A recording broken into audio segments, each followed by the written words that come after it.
Good morning, everybody. Hope you had a wonderful summer weekend and you're ready to hit it and get prepared for what's coming this fall. So last week's tape breakdown, here's a great example of empowering how it can fix a blunder. Guys, the biggest or most important or most powerful skill you can get from what I've taught you is empowering. Empowering turns people who are skeptical of you into believers in you. It turns people who are irritated with you into people who love you. Empowering is the biggest skill you can um, really integrate into your practice, into your life, because empowering also works with ornery teenagers. It works with upset spouses. It works with that maitre d' who lost your um, uh, uh, reservation. So please, please, please listen to this tape. If you ever want to spend more time learning about empowering, let us know. We'll do a whole call on empowering and a special and maybe even a script call on empowering, because it is by far the most powerful tool you have. So please go back and listen to this. I want to thank Dean for sending us in an awesome YouTube video that you all can use. And it's actually done by somebody, by an entity or a company that has nothing to do with the financial industry, but they're showing how things can get screwed up so easily. But we can actually use it to validate everything that we talk about when it comes to the power of attorney and Social Security. So let's watch. And again, thanks, Dean. This is an awesome video. Good catch. Have you been the victim of the government telling people that you're dead? Has your non-death led to consequences such as loss of benefit payments, failure to get a loan, and all of your friends calling you mean nicknames like Corpsey Cox, Dead Cruz, or Sponge Dead SquarePants? If so, call the link on your screen right now. It won't help you with the dead thing, but it can get you a 3-topping pizza for only $7.99. Alright, so here's the thing about dying. It means that you're dead. But what if, as a dead person, instead of being dead, you weren't? Well, that's basically what thousands of Americans deal with every year. Let me explain. So basically, the Social Security Administration has to keep a list of all living Americans so that it can pay them their Social Security benefits when they turn 65, or if you were born after 1969, never. But keeping an accurate list of all the people who are alive also necessarily means keeping a list of all the people who are dead, so the SSA does that too. It's called the Death Master File, and if you're thinking that Death Master sounds like the name of a bad 70s vampire horror movie, that's because it is. The Death Master File, though, is a decidedly non-vampiric dataset, and if you're watching this video, you've got a Social Security number, and you're dead, then you're probably on it. I say probably because the Death Master File, or DFM, is, like my ability to properly make initialisms, prone to error. That's because it's generally updated through reports and death certificates from medical examiners and funeral homes that are entered manually. So if a funeral home director slips on some dead guy juice and types in the wrong Social Security number, the wrong person might be recorded as dead. Now, there are some safeguards. Most of the SSA's death information comes from states using a system called EDR, Electronic Death Records, which checks the information against the Social Security Administration's Numbident files. So if someone's made a mistake, an error message pops up saying, "Hey chief, ya biffed it," and it can be fixed. But EDR isn't perfect, not all states use EDR, and the SSA also gets death data from other sources, like written notices from close relatives, all of which means that even with an error rate of less than 1/3 of 1%, about 7,000 to 12,000 Americans get wrongly listed as dead every year. Daily, that's somewhere between 1 and 8 billion people a day. So what are the consequences of being dead when you're alive?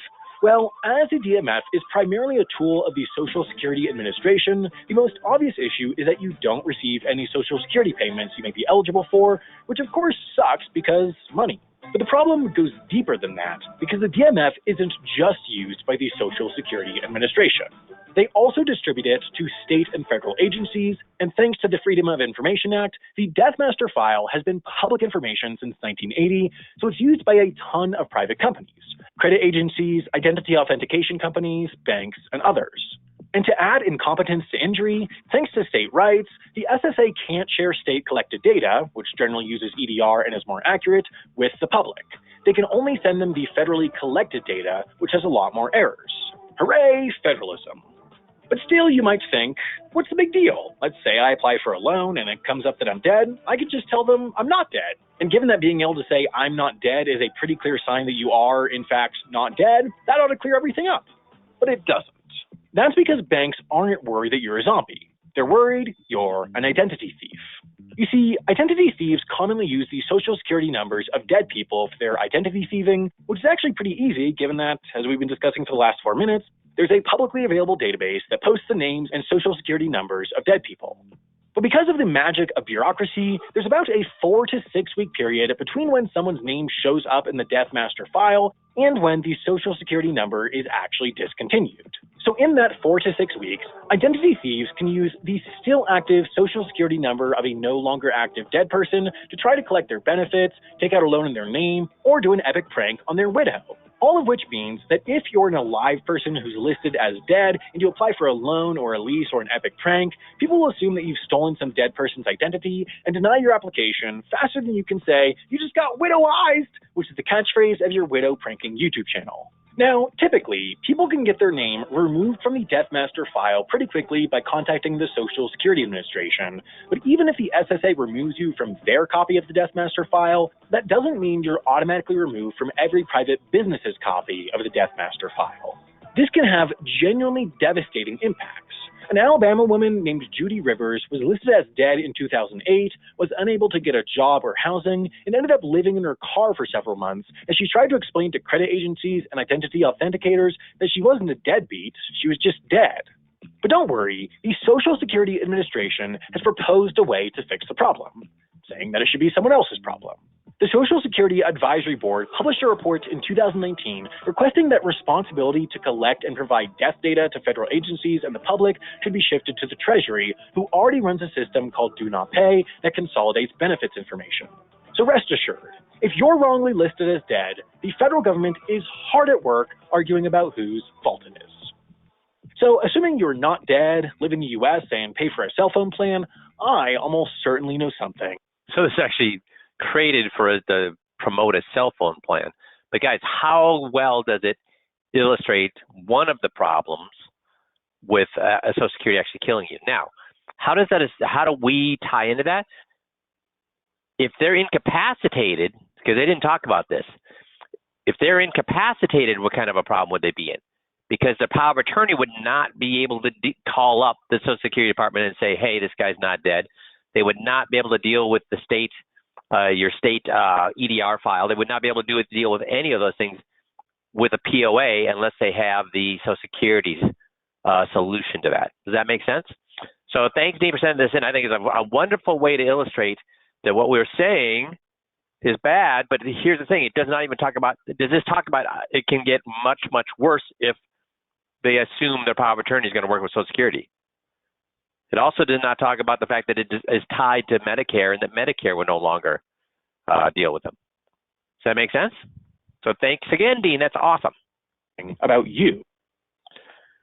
So today we want to talk about public relations and why and how to create a great public relations program. So this is actually from HubSpot. HubSpot does a great, if you're not a subscriber to their free blog or newsletter, you should absolutely do it.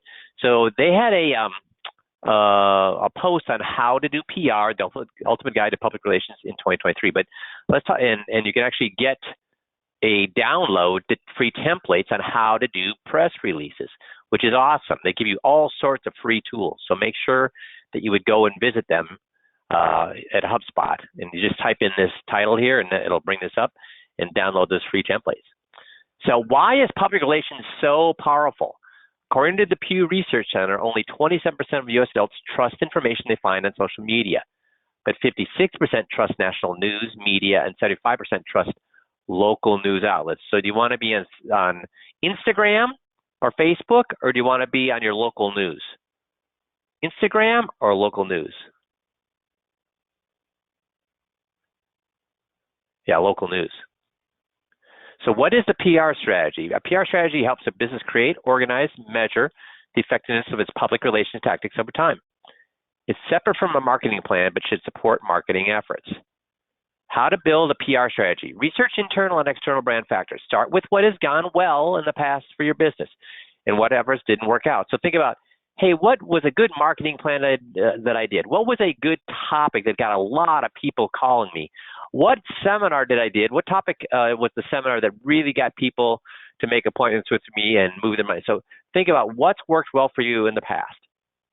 And then look for tracking media mentions, reviewing influencer relationships and results, evaluating social media engagement, traffic KPIs, review buyer personas and customer insights. So these things I understand is Greek. It's Greek to me. It's probably Greek to you, but I'm going to show you an easy way to deal with this here in a little bit. Next, do some competitive analysis to figure out what is working best for other businesses in your industry. Social listening tools can help speed up this process. So outline your goals. First of all, it can be tempting to just jump on tactics you notice during the research, but first, decide on your goals, whether you're addressing a local crisis or planning a year of public relations image building.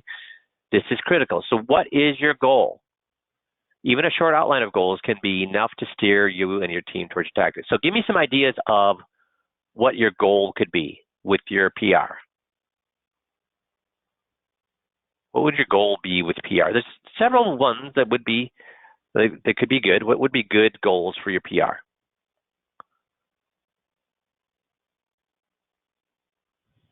Giving people time to type.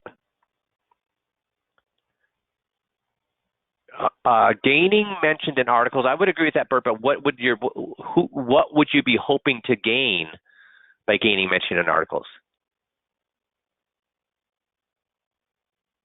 Well, Artie, that's it comes right down to it. Attracting clients. That's the main thing we'd want to do. A goal we'd want from being good PR, right? What else would be a goal you'd want with your PR? Quotes, yeah, and Bert, how do we use those quotes? Credibility, yes. So, Keith, we'd use those quotes for credibility, absolutely. Being the go-to person, Lonnie, exactly right, for the news. Anytime the news has a question financially, they'd go to you because you've done so well. Increase seminar attendance, Bob, absolutely. So there's all sorts of goals that we could use PR for, but you want to know what am I trying to become the go-to person for the local news? Am I trying to get more people to attend my seminars? Am I trying to provide more credibility that I can put on the bottom of all my emails and on my website? Am I trying to get more clients? You need to know what it is you're trying to do. You need to know what it is you're trying to do, or your PR is not going to be effective. So there are a few things that every PR plan should include. First, decide your target audience for each campaign and your goals, because if you don't have a goal, you don't even know what that PR is going to do for you. So make sure your PR is whether you want to become the go-to person, you want your seminars to increase, you want to get credibility, you want to get appointments, figure out what that goal is, and then who is the target of that goal. Then you want to choose key messages you want to communicate to that audience. Does 5Q give you any key messages that you could use?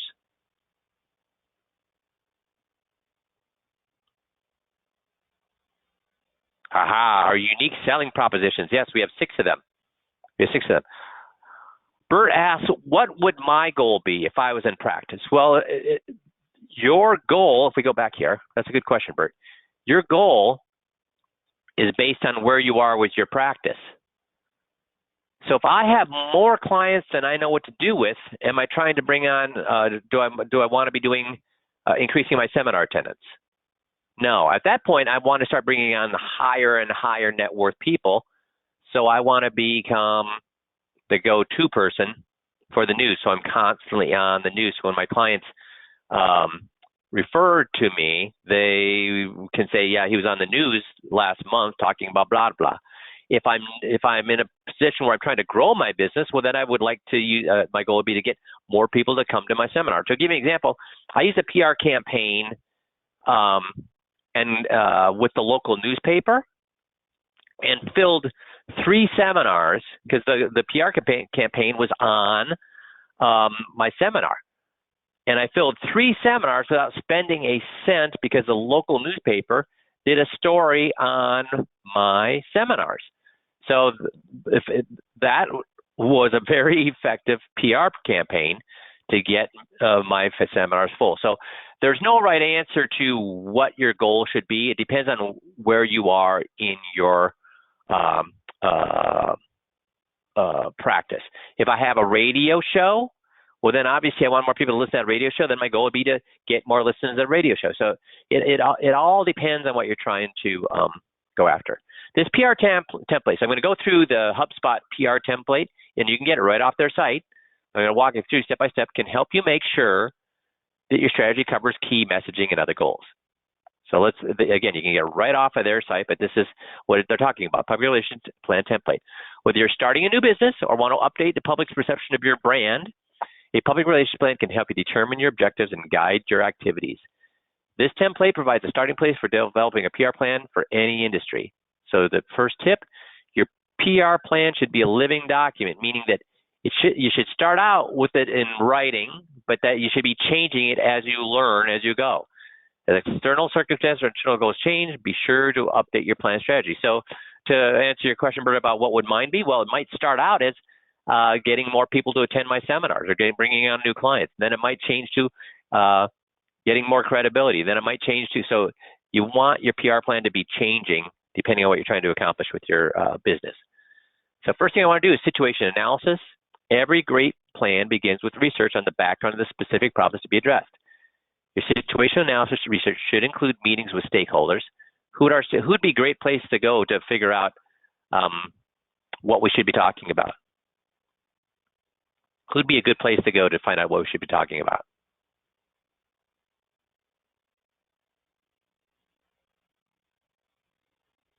Or, yeah, I'd go along with that, but there's even a better place. Clients, that's right, Bert. That's right, John. Clients. Have an advisory board and or a focus group with your best clients, and then ask them what are the most important concerns that you have right now with your retirement, with your health, with your finance, whatever. Find out what they're interested in, including senior leaders at your organization. So obviously your clients. You'll also need to assess the competition and the industry as a whole by reading news articles and studies. So who's your competitor that is most successful? What are they talking about? How are they getting in the news? Your research should be considered complete when you comprehensively define the current marketing situation at your company and what needs to be done to improve it. So the tip, be sure to focus your research on trends within and outside your organization. So find out not only what works well with your clients, but what's working well with your competitors. Your goals. In this section, you should define the high-level goals of your PR plan. If your organization has been facing a specific marketing challenge, talk about it here. Describe what you want to achieve. Filling out more workshops, getting more credibility, getting your blog off the ground, getting, whatever it may be, and talk about what that thing would be. Ensuring that the goals are selected are reasonable and specific. Try to keep your list of goals to no more than 5. I'd say try to keep your goals to no more than 1 or 2. Objectives. Based on the goals you have defined, create a list of objectives for the PR plan. Think of these objectives as milestones you need to achieve in order to reach your goals. So again, if you're trying to fill your seminars, well, obviously, that's easy. That's all numerical. How many people came to my seminars? If you're trying to get credibility, well, then you're going to see how many people have opened up my emails with the mention of me being mentioned in the news. So, I mean, you have to track how things are going, or you have no clue. And how you track it should be SMART: specific, measurable, attainable, relevant, and timely. Objectives that address the problem identified in the situational analysis. So what was that thing that you're going to use? What's that USP you're going to use to generate this? Your objectives should link back to the organization's overall strategic plan. So again, I'm going through this very quickly because you can go through and delve into this template a lot better, and also on the going through their manual a lot better. But I'm going to talk about a way to get all this stuff done for you. So you don't need to worry about all these fancy schmancy terms we're using here. Strategies, tactics, activities. Break down your objectives into actionable strategies, tactics, and activities. This section should describe how you will implement your PR plan, and then schedule those activities that you're going to use. So if you've identified opportunities for innovation, describe them in this section. So how are you going to be different for everybody else out there? What are you going to do? What is that thing? When are you going to start it? When are you going to end it? Target audience and channels. Define who makes up your target audience and describe their needs. Your target audience typically includes your current customers, your desired customers, the people who influence them, and the media. You should identify your target channels. How does your target audience get your information? So is there well, people who are retired, where do they get their information? Our age group.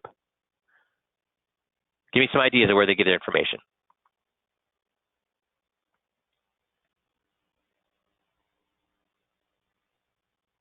ARP, yeah, I guess. Club, newspaper, yep. Facebook groups, yep. Where else? Peer groups.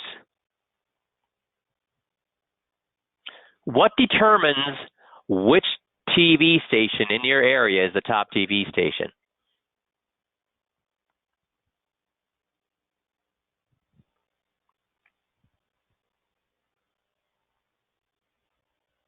See, again, a lot of you, I mean, you're right. I hear a lot of people saying ARP.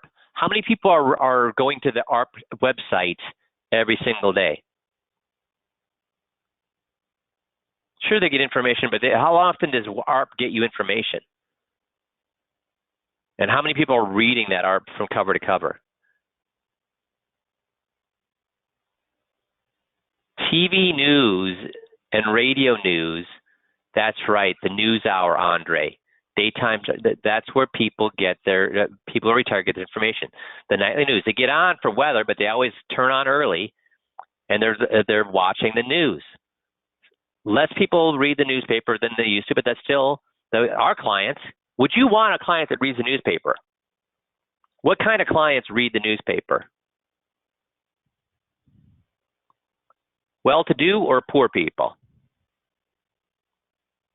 Older well-to-do people or older poor people? Who reads the newspaper?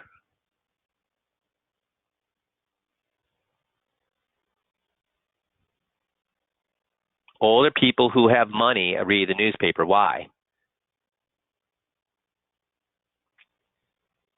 Because if they have money, they probably had what? Successful careers. If they have successful careers, how they early on get successful in those careers? By being informed or not being informed? So if you look at a newspaper readership, guess who reads newspapers? Well-to-do people who are older. Guess who watches the news? Well-to-do older people. Why? And I'm not talking about MSNBC or Fox News. I'm talking about your local TV news. Who watches the local TV news? Wealthier people. Not, again, I'm not saying every wealthy person watches it or everybody that watches it is wealthy, neither. But if you look at the demographics, it's wealthier people. It's the upper middle class. Why? They care about what? What do they care about?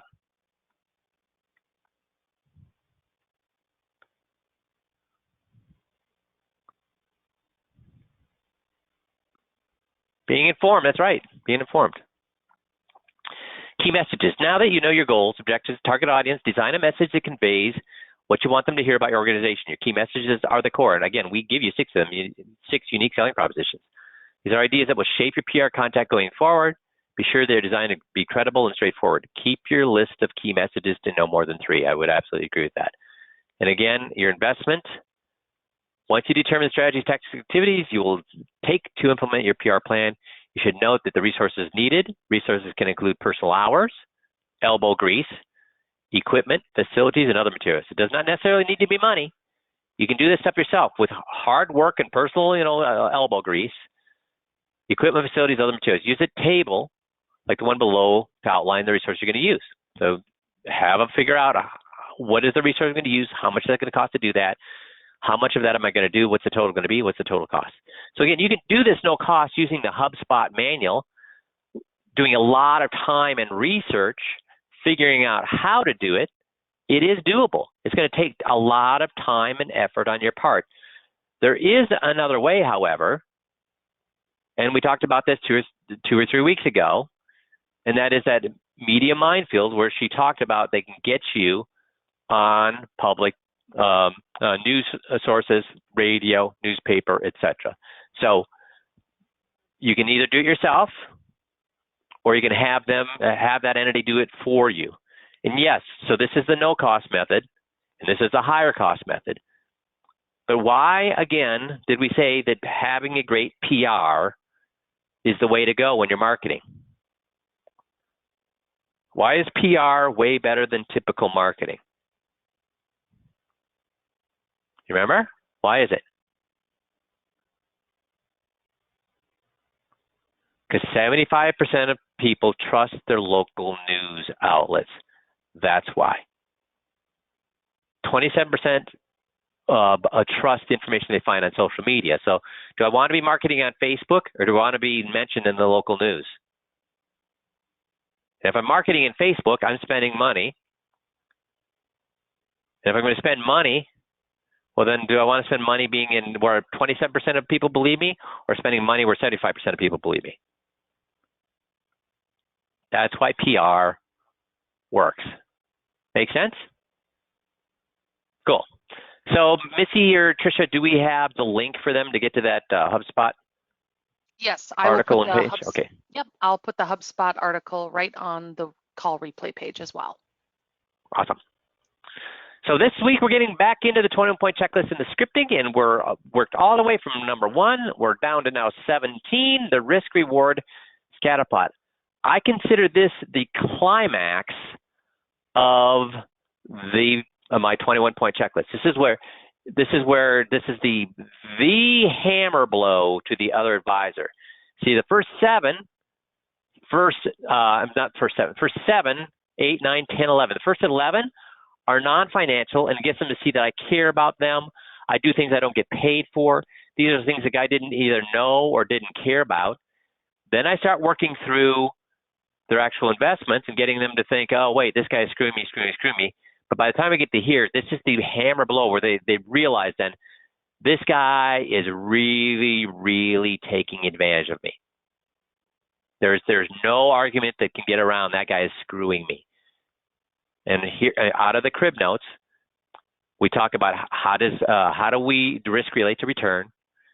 We use that third party. Remember, with every single one of these scripts, we have that third party. We start with a third party because we want them to say, yes, this is the way life works. This is the way everybody would act in a normal situation before we get to their actual money, so they can't then change their mind and say, well, yeah, but that doesn't apply to me. So we use that third party story. We have them tell us how the graph works. We talk about what the benchmark at SP 500 is. We talk about the no cost investment line, their investment analysis. So look at how far it is before we even bring up their investments. Is that towards the front of it or towards the back? Is there a lot of setup before we even get to their investments? It's a ton before we even get to their investments. Fees are good. Are we ever going to say fees are bad? No. Fees are good if you get something for them. So you are paying more or less are you paying more for less return, or are you paying less to get a better return? And what's everybody we should talk to, what do they do? Getting more for less? Put in MFL, or are they getting less for better? LFB. Or just put L or B. L or B. With everybody, I don't care if they're with Fisher, with their money manager, with a mutual fund, with a variable annuity, what are they getting? Less or more for the return? Yeah, less. So let's get into the actual video here in a second.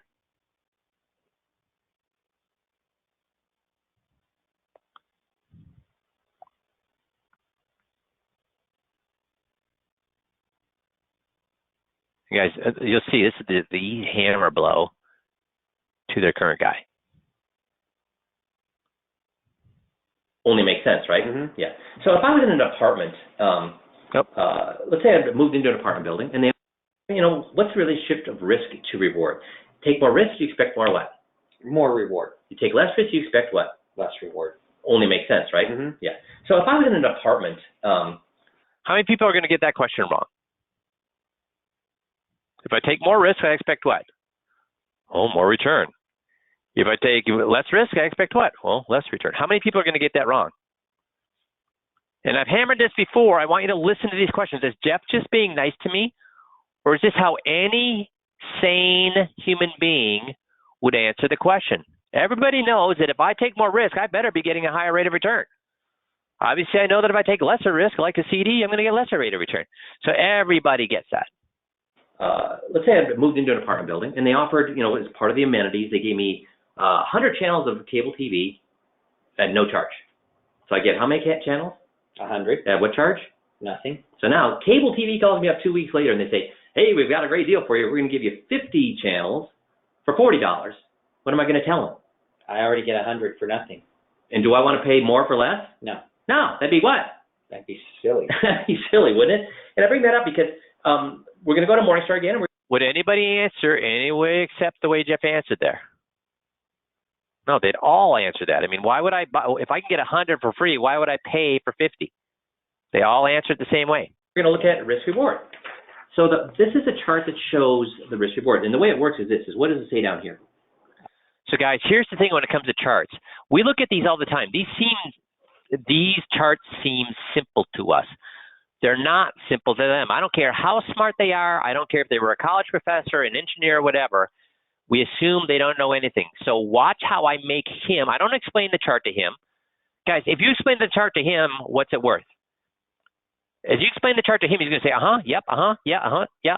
Does that mean he understands the chart? No, it does not. So he needs to explain the chart to me. So watch how I make him explain the chart to me. Low risk, low reward. And what does it say here? High risk, high reward. Okay. Oh, no, still says what? High risk, low reward. Yeah. So this is, okay. So this is talking about risk. So the more I go this direction, the more what I'm taking. More risk. Okay, now this one, am I certain now that he understands, at least on this chart, that if I move to the right, I'm taking more risk? How certain am I that he gets that? Yes, I'm very certain. Talks about reward, says what? Low? Mm-hmm. And what does it say? High. So as I go this direction, I get higher and higher what? Higher reward. Which is there now. Okay, so how certain am I that he knows that as we go up that chart, we get a higher reward? I'm very certain. He told me so. Nice way of saying return. And this is over a 3-year period. So we want, any year can be kind of one way or the other, but 3 years, does that seem like a reasonable amount to look at something? Yep. Okay. Do these look familiar to you? Yep. Those are our investments. Okay. So this box here is the S&P 500. Before I get into the S&P 500, why do I tell him it's 3 years or 5 years? Why do I make sure he understands that? So he can't give me objection rut. Well, yeah, but it probably changes all the time. So I get them to know that, hey, this is over a 3-year period or a 5-year period, whichever one you want to use. So they can't say, well, yeah, this is just one tiny. Can anything look bad in one instantaneous, in one instant? Yes. So we're saying, but this isn't one instance. This is over 3 years. This is over 5 years. It removes that objection. Now I'm going to get him to understand how these dots work. So I have to give them, remember, when it comes to having somebody understand whether they have something good or bad, I need to have something to do for them to do what with? Compare it with. Because if I just give somebody, hey, you've got a 75 on your blood test. Okay, well, what does 75 mean? Well, anything below 100 is bad. Anything above 100 is good. Well, then I know that 75 is what? Bad. So you need to give them a comparison to look at. Otherwise, they don't know the numbers you're giving them are good or bad. So I'm going to go through the thing I want them to compare it with. And we start out with the S&P 500. Have you ever heard of it? Oh, yeah. Okay. So what is the S&P 500? It's like the 500 biggest companies, stocks in the United States. Yeah. And could any person with a high school degree basically look at a whole long list of 10,000 stocks that are ranked by size and say, get down to the 500th one, draw a line there and say, okay, these are the 500 biggest stocks? Yeah. How hard is that? That's easy. It's easy. So guess what it costs you to be in the S&P 500? Very little. In fact, it costs you nothing. There's 4 different ways you can invest. So guys, I've got them to say what? To be in the market, the S&P 500, the 500 biggest stocks would be hard or simple? Costly or basically free? They told me, I did not tell them. The S&P 500, it costs you, guess how much? 0. Not little. Guess what? Nothing. 0. And a CD at 0, no, how much they charge you for a CD? They don't charge anything. No, I don't 0. Yeah. So you got nothing, so if we draw this line as being the S&P 500, and it's saying that you'll take this much risk for this much what? Return. Okay. And then down here with a CD, you have how much risk? CD? Do you see how I'm pointing off the paper? Because I have to go off the paper to get to 0 risk. Just don't have any risk. No risk. So, but they're also not paying what? They're not paying much. Or Yeah. anything. So our bottom here is 5.2. Is any CD paying 5.2? Yeah. They're paying Yeah. what? One, yeah. 1.5. So they're down here, right? Right. So we're drawing a line from here, all because you take more risk, you get more what? More return. And then we get to here. Does that make sense? Why this Mhm. is this line is diagonal like that? Yep. The CD is on the paper or way off the paper? It's off the page. Yeah, but we draw. So now have I explained why that line is diagonal going to the left and down? Do they understand why going from the S&P 500 to the CD is going to trend down and to the left? Do they understand that? Yes. Now I have to have them understand why it would also trend upwards and to the right. Also, could you take more risk? These are the biggest 500 stocks. Are there smaller stocks than that? Yeah. And do they take more or less risk? More. More. So could you also buy maybe small stocks and pay more? So this is called the benchmark. You ever heard of a benchmark? Yeah. And that's saying like blood pressure. 120/80 is benchmark. If I have more than that, I have good blood pressure or bad blood pressure. Bad. So they're using that as the what? Kind of the measuring stick. The measuring stick. So this is the measuring stick, but you can't just use that. You have to have a measuring stick for when things are what? Bad. Or when there's less risk and Less reward. and more risk and. More reward. So that's why we draw that line through there. And what does it cost to invest in these things? 0. Zero. So I call it the no cost line. Okay. And I call it the no cost line because it costs what to be in these investments? 0. Zero. Now, these dots are correlated to what? My investments. Your investments. So in this particular case, you're taking this much risk Mm-hmm. and you're getting more return. Is that good or bad? That's good. That's actually good, right? Mhm. So anything above this line is what? Good. Anything below would be what?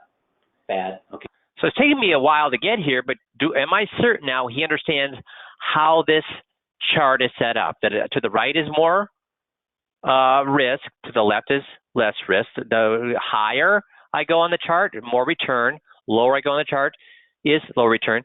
That I have this line here that I can compare things to. It costs me nothing to invest on any place on this line. And is that true, guys? Yeah, above the S&P 500. You can get in the S&P 500 for basically free. I think it's like 0.01 or 0.02%. And some like Charles Schwab's institutional accounts allow you to invest at zero cost for S&P 500. So there are some things that are zero, but let's just say 0.01, 0.02. Can they invest in small cap or in an all financial ETF or an all tech ETF, like I have internet ETF? Guess what that costs? Again, about a 0.02. So that's as compared to any other money manager, a mutual fund, or variable annuity, 0.02 is what? Virtually what? Not 0.2, 0.02.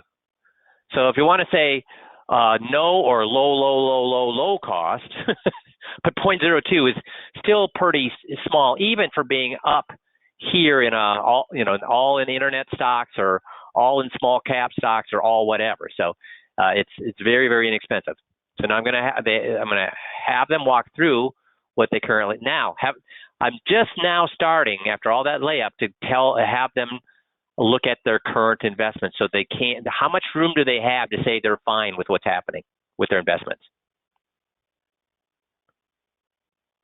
Yeah, they have zero room, Bert. Okay, so when we get to this one, you're taking this much risk, and are you getting this much return? No. You're getting how much return? Less. How about this one? A lot less. And what color am I using on my colored pen? Do you want to guess?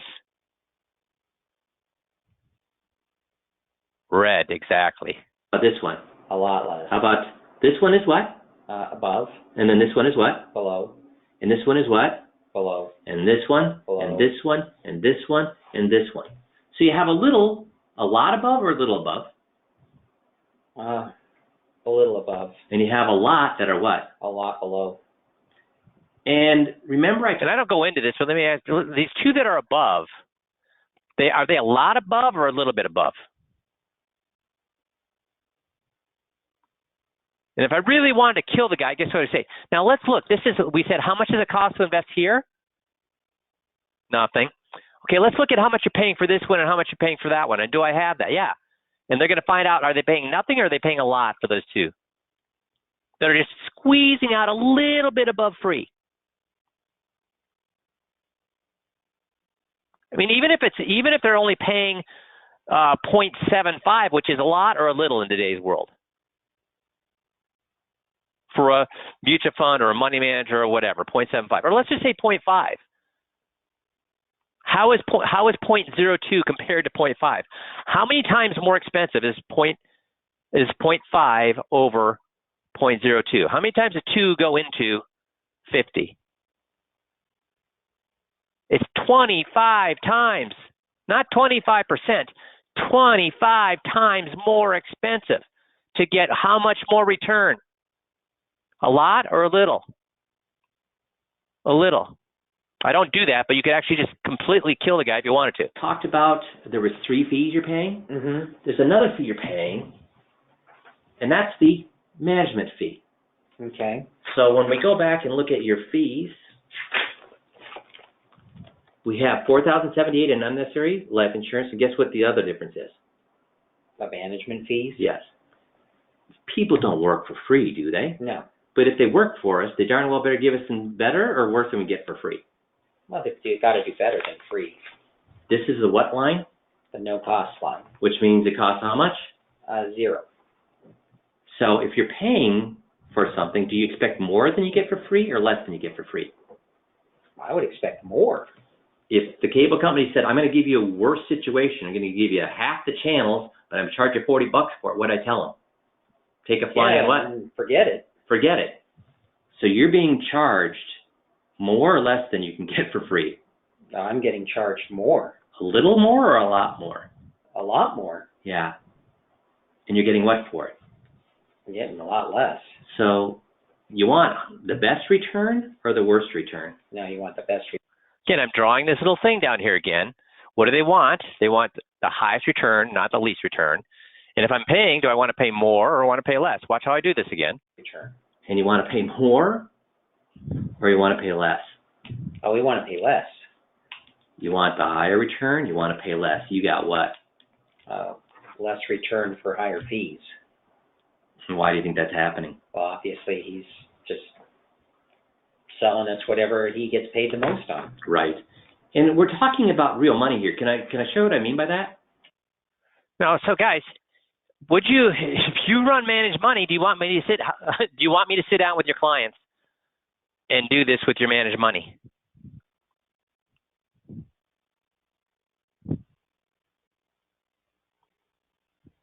I got one no. Yeah, only after you do it first. That's right. Only after you do it first. So guys, I'm saying that you don't want me to do it with your clients. Do you think your competitors want you to do it with their clients? How many people, how much marketing should you be doing so you can get in front of people and do this with them? How many of your competitors' clients, how many of their portfolios could stand up to this analysis, do you think? Remember, hedge funds, how many hedge funds beat the S&P 500, guys? And were hedge funds taking more or less risk than the market? How many hedge funds, the top 10 hedge funds, beat the market over a 10-year time period? 0. Do you get why you should be salivating to get in front of people to do a 21-point checklist? How many of their portfolios will survive this analysis? How many of their portfolios would survive this analysis? None. Yeah, no, Bert asked, should we publicize the 21-point checklist in the press? No, because does anybody know what a 21-point checklist is except you guys? And if you say, I'm going to do analysis on your portfolio, what does everybody assume their guy's already done for them? An analysis. So how do we get in front of people then, guys? How do we get them to make appointments? Talking about the 21-point checklist? No, talking about what? We just got done talking about it here a few minutes ago. How do we get people in to see us? Talking about what?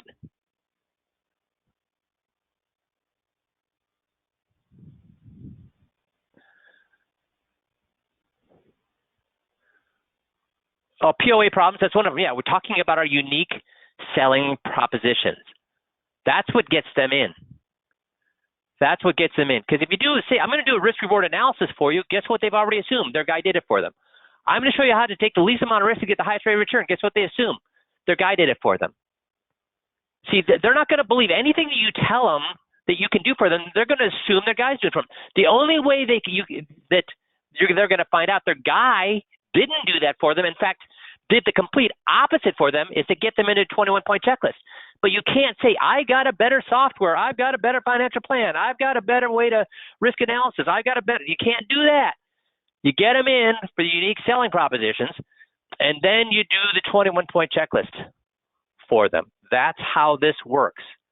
Because trying to advertise a 21-point checklist will not work, because they assume their guy did it. Now, we know their guy did not do this. We know their guy did not do this. But they're making an assumption that what? The guy told them he did, because do our clients know the difference between a 21-point checklist and the typical analysis that your competitors are doing for them? No, not at all. Does that make sense? So now watch how I end this. Sure. Can you add up for me this?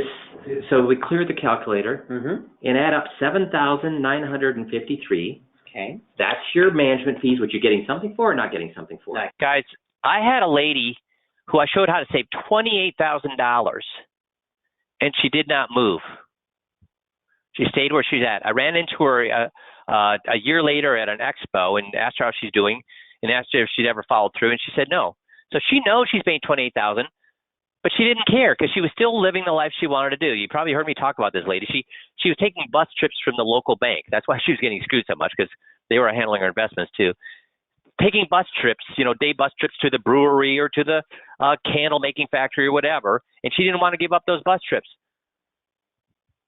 So she was paying $28,000 a year for something that she could have got for probably total. They probably spent they actually made her pay for these trips too. So it's crazy how much money, because when I say you're paying $28,000 too much, what was that to her? When I'm showing Jeff here, he's paying $7,500 too much. What is that to him? Is it affecting his lifestyle? Is it affecting the car he drives? Is it affecting his vacations? Is it affecting him at all? Or did he do everything he wanted to do last year? He did everything he wanted to do last year. So I have to take it from being a number on a paper to what? I have to take it from being a number on a paper to what? Real, concrete. How do I do that? Well, here's how I do it. Not getting anything for. And the insurance that you wanted or didn't want? Didn't want. Okay. And then the turnover costs, if I can get all the way down to that was how much again? Do you remember? 3,000. Add that. And again, what are you getting for all that turnover? Nothing. Nothing. So what does that come to? Looks like $10,720. Okay. So can you do me a favor? How many quarters are there in a year? Oh, 4. Okay. So you can divide that by 4. Okay. 2,930. Yeah. Can I show you what that is? Sure. That number is? So how would you like it if every January 1st, April 1st, April 1st, July 1st, and October 1st. So January, April, July, October, the first of every month, a guy walks up to your door, and he knocks on your door. And I guess they made this really difficult for me to open here. They would knock on your door, and they do this. They say, "Oh, Jeff, I'm glad you're home. Glad I caught you at home." And they're going to say, "Here's your..." Now, I did not do this with this $28,000 lady. I think if I did do this, I would have had a different result. But she was one of the reasons why I continued to modify the 21-point checklist in motivational interviewing, because it irritated the heck out of me that I couldn't get her to move when I could have showed her how to change her life at $28,000 a year. So I did not do it with her, but I did this with every other client when I developed the 20-point checklist, because I don't care how much money they had, it got their full undivided attention. It got their full undivided attention when I did this.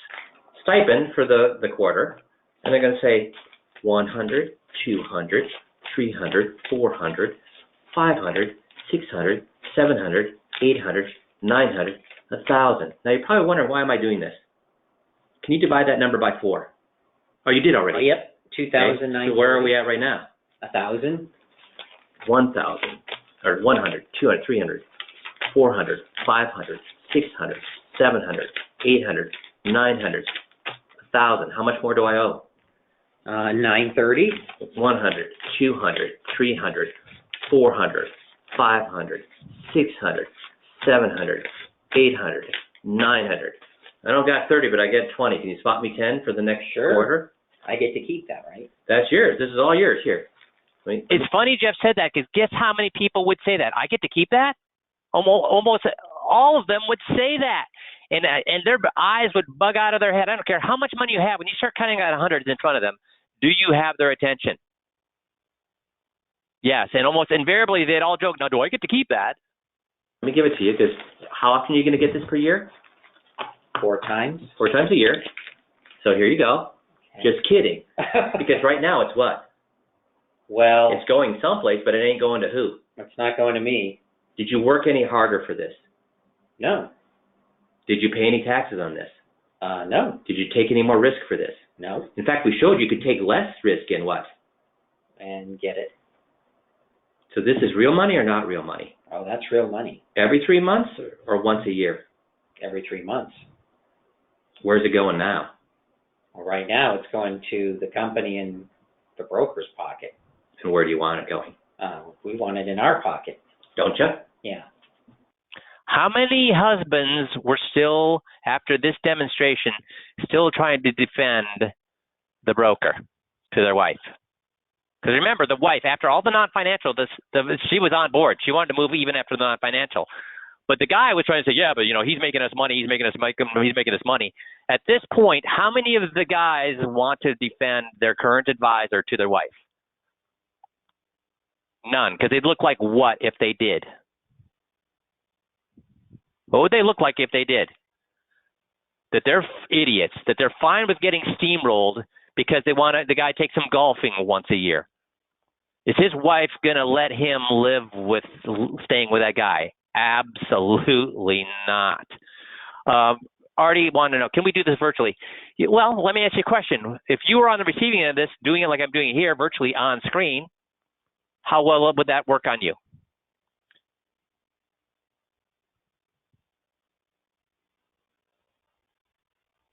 Yeah, not as well.